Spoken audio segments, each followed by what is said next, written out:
ilang taon na lala.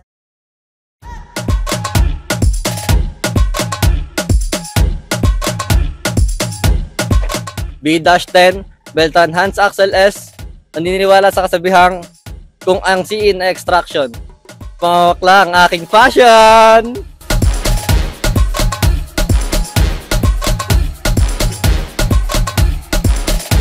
B-15, Clemente Emmanuel F, naniniwala sa kasabihang kung ang variable ay choice, ako naman ang magdidip ng boy!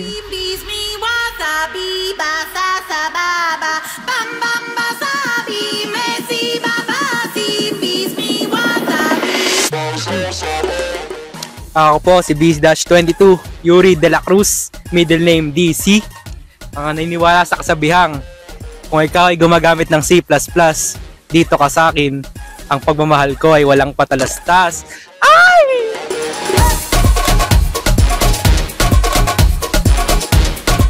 B-43, Santiago Brickster James G, naniniwala sa kasabihang kung ang loop ay pabalik-balik, pwede bang pahalik?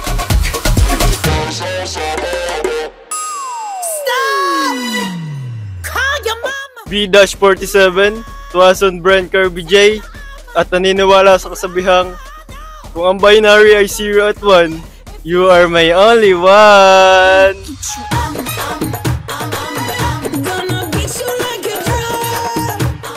The third exit success! Hindi Anonymous Pinoy Confession. Hi, ako si Bricks, but you can call me Bricks, B43. Nais ko lang ibahagi ang introduction ng case study ng grupo namin. Section 1, What the Program Does. Menu-driven yung system.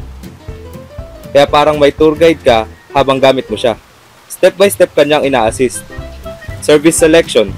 Una niyang tatanungin, bibili ka ba o magre-refill ng fire extinguisher? Extinguisher type and mass. Pipili ka kung dry chemical, AFFF o HCFC. Tapos ilalagay mo rin kung gaano kabigat. Quantity and delivery. Ilan ba kukunin mo? Papadeliver ba o pick up? Price calculation. Siya na bahala mag-compute ng unit price, delivery charges at total payment. Hindi ka na magmamathematics. Billing summary. Sa dulo, ibibigay niya sa'yo yung detailed invoice, kompleto lahat ng info ng transaction. Section 2. Structure used in the code. Sa wakas, naintindihan ko na rin ang lahat, Inspector Yokomiso. Sino talaga ang pumatay? Ay, di ba?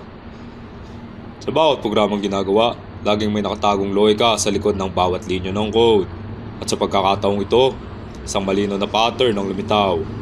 Isang strukturang hindi basta-basta, organisado, sistematiko at planadong mabuti. Parang pagbuo ng kaso na may tamang hakbang at tamang analysis.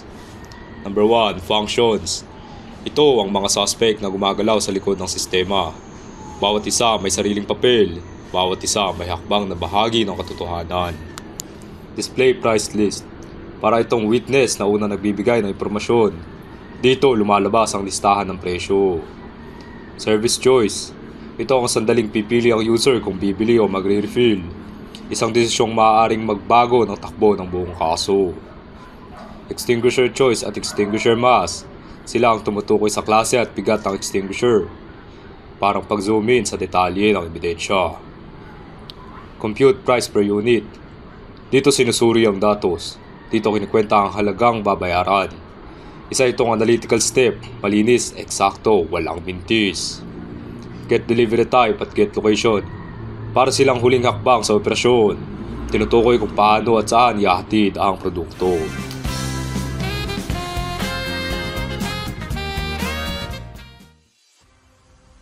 Magandang araw mga kapuso. Narito ang pinakabagong ulat tungkol sa internal structure ng programa na ginawa para sa fire extinguisher, sales and refill system. Una sa balita, variables. Ginagamit ng programa ang iba't ibang uri ng variables upang itago ang user input at mga datos na kinikwenta.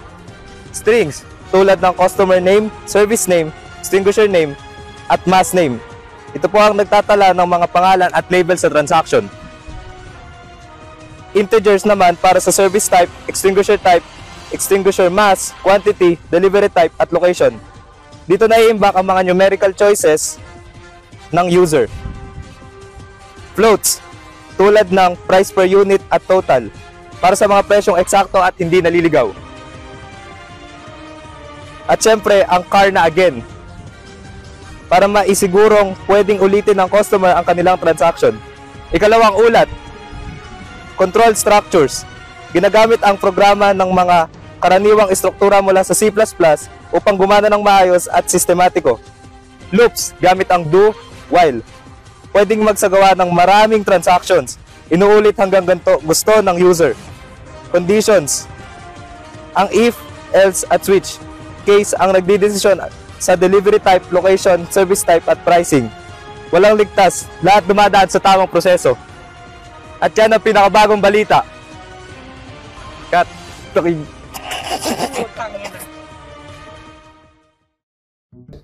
Hi guys, may kikwento ako sa inyo, dali. Dali, lapit kayo. May kikwento ako. Alam nyo ba nung nakaraang linggo, may grupo kaming nagtanong sa isang negosyo. Hindi ito kwento ng pag-ibig o pakipagsapalaran na. Ito ay isang kwento ng fire extinguisher at kung paano namin ito ginawan ng programa. Ayun na nga. Ang pangalan ng company na yon is CP Kahipe Enterprises. Isang office sa Salveta Street, Cabanatuan City. Doon namin nakilala ang mga tao nagtatrabaho, nagbebenta at nagre-refill ng fire extinguisher. Sa isang hapon, sa ilalim ng init sa Nueva Ecija, narinig namin ang kwento ng paghahanap buhay ng mga ito. Ayun na nga. Tapos, bigla-bigla kaming lumapit sa kanila para itanong ang tanong na, ano po ang mga timbang na mga binibenta nyo? At sabay sabi sila ng 3 pounds, 5 pounds, 10 pounds, 20 pounds, at meron pa 50 pounds at 100 pounds. Napakadami. Utang na. Ang kasunod nun ay sabay tanong kami ng ilan po ang types ng mga fire extinguisher. Ang sabi nila, 3. Ganon, sumigaw sila ng ganon. Ang dry chemical, parang sundalong handang sumugod sa anumang apoy. Ang AFFF, parang bantay sa mga gasolina at langis. At hindi mawawala ang heavy duty na HCFC, parang guardian ng mga computer at opisina. Bawat isa may mission, di ba? Parang connected ang tao at fire extinguisher, di ba? Nakita namin na 1,200 para sa 3 pounds ng dry chemical. At para naman sa HCFC, 4,500. Kahit same weight lang sila, ba't ganun yung agwat noong price nila, di ba? O tara, alamin natin. Kasi ang apoy, mga bata, hindi pare-pareho yan. Ang apoy sa garahe, iba sa apoy ng server room. At ang mga gamit sa pagpatay nito, iba rin ang halaga, parang buhay. Ang solusyon, minsan ay nakadepende sa suliranin. Kaya ang sistema na ginawa namin, ang Fire Extinguisher Sales and Refill Billing System, ay hindi lamang koleksyon ng functions at variable. Ito ay kwento. Kwento ng isang negosyo sa Cabanatuan na kilala sa Nueva Ecija at sa iba pang lalawigan. Kwento ng timbang, kwento ng types ng tagapaligtas ng apoy o fire extinguisher, at kwento ng halaga ng bawat isa. Kaya sa susunod na magko-code kayo, isipin nyo ang bawat variable, bawat function ay may pinanggagalingan. Hindi lang siya eme-eme, tama? May taong nagbahagi ng kwento, at ang maganda sa tech, nagagawa nating buhayin ang mga kwentong yun ng paulit-ulit at bawat transaction. Okay, salamat sa pakikinig mga bata. Hi!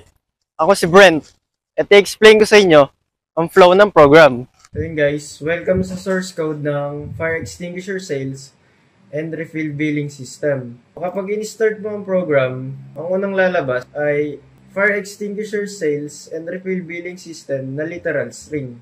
Then, pagkatapos nun, magpiprint ang price list na ginawan ko ng function na display price list. And ito yung itsura niya. Yan. And yes, ganyan kahaba ang aming source code. Then, pagkatapos nun, yung program, papasok siya sa do-while loop. Then, sa loob nun, yung price per unit at total, mag-i-initialize sa 0. Yun yung kasunod nun, tatanungin ang user na mag-enter ng customer name. Pagkatapos nun, mag-show siya ng menu na may 1 for buy and 2 for refill. Kapag pinili ng user ang 1, magko-compute ang program ng buying price. Then kapag pinili naman niya ang 2, magko-compute ang program ng refill price. Then pagkatapos niyan, may next menu na mag-a-appear. 1 for dry chemical, 2 for AFFF, and 3 for ACFC. Yon ang mga types ng fire extinguisher na pwedeng pagpilian ng user. And pagkatapos niyan, ay may pamimilian ang user ng weight. 1 for 3 pounds, 2 for 5 pounds, 3 for 10 pounds, 4 for 20 pounds, 5 for 50 pounds, and 6 for 100 pounds. Kung ano yung pipiliin nila sa 6 na yon, ay makaka-apekto sa price. Then, pagkatapos nyan, mag-a-ask siya ng enter quantity. Kung ano yung enter mong number or ng user, ay magagamit sa total computation. Then, pagkatapos nyan, ang program ay mag-show ng menu. Kung ano ang delivery type. Pick up or on-site or delivery. Pag pinili ng user ang pick up, i-skip niya ang location. Pero pag pinili naman niya ang delivery, may another menu na mag-a-appear. Kung pinili niya ang delivery, tanongin ng program kung Nueva Ecija or outside Nueva Ecija. Pero kapag pinili nila kahit isa, ay hindi makaka-apekto sa presyo, pero kasama sa resibo. Then sa price computation naman, kapag nakuha na ng program lahat ng inputs, kakalculate nito ang price per unit tsaka total amount. Yung presyo, nakadepende siya sa service type, kung buy or refill, extinguisher type, mass, at quantity.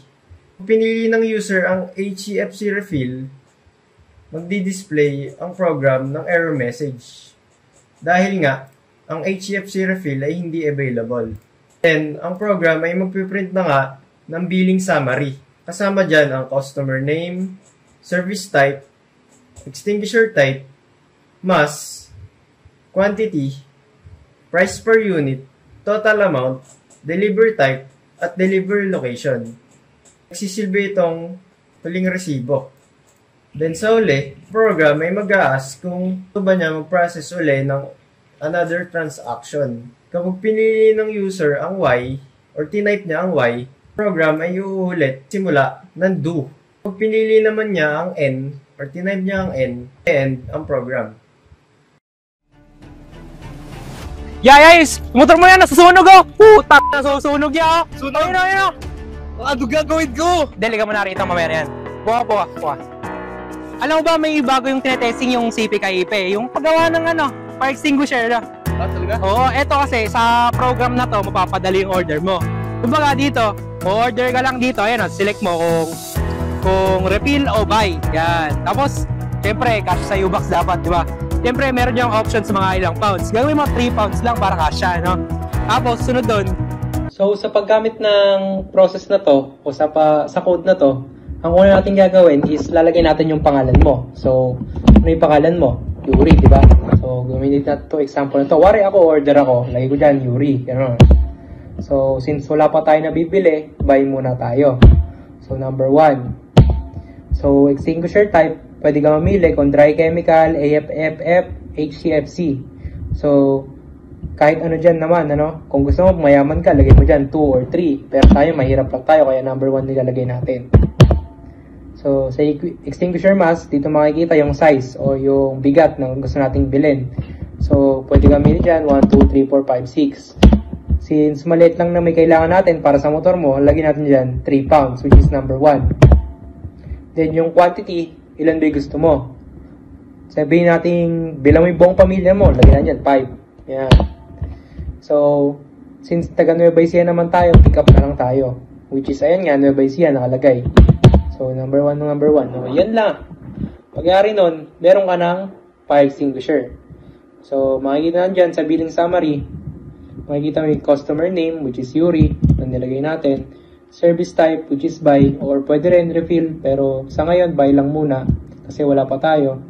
Then extinguisher, dito naman malalagang makikita natin yung sinelect nating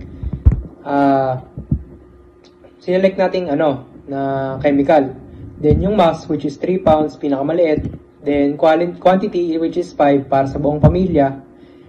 Yung price per unit niya is magiging 1,200. Ngayon, yung total amount niya 6,000. Bakit? Kasi 5 yung nilagay natin sa quantity, kaya magiging 6,000. So, delivery type, pick up on site, which is no extra fee kasi nga mahirap tayo. And then location, NA, since pick up nga tayo. So, kung gusto mo ulit mag-transaction, lalagay mo dyan Y. O, sa atin, tapos na tayo, na-order na. Ayan dyan, N. So, tapos na yung program, enter lang natin.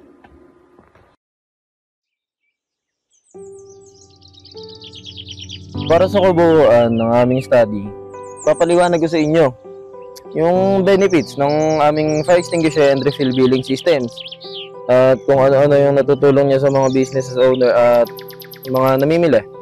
Una, syempre, mas accurate yung price na binibigay niya dahil may program na sinusunod ang system at mas nababawasan ng pagkakamali kumpara sa manual computation.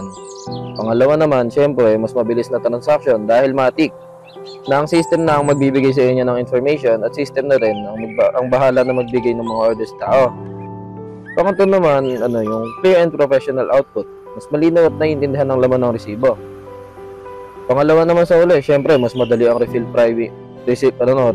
pricing dahil sa oras na lumagpas sa 10 yung order nyo, matik, may discount system yan. At ang huli at pinakamahalaga sa lahat, mas nagiging maganda yung experience ng mga tao sa pagbili. Siyempre, nadadagdagan din ito yung tiwala ng mga tao sa pagbibili sa kanya. Overall, nababawasan na ito yung pagkakamali ng mga tao.